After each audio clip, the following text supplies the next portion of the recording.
بسم الله الرحمن الرحيم الله أكبر الله أكبر لا إله إلا الله والله أكبر الله أكبر ولله الحمد الحمد لله كفى وسلام على عباده الذين اصطفى أما بعد فيا أيها الإخوان اعلموا أن يومكم هذا يوم عيد شرع لكم فيه مع أعمال آخر وبين وصفيه صلى الله عليه وسلم وجوبها وفضائلها ودون علماء أمته من سننه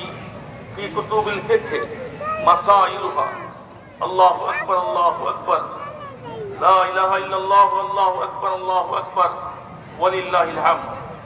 فقد قال عليه الصلاة والسلام ما عمل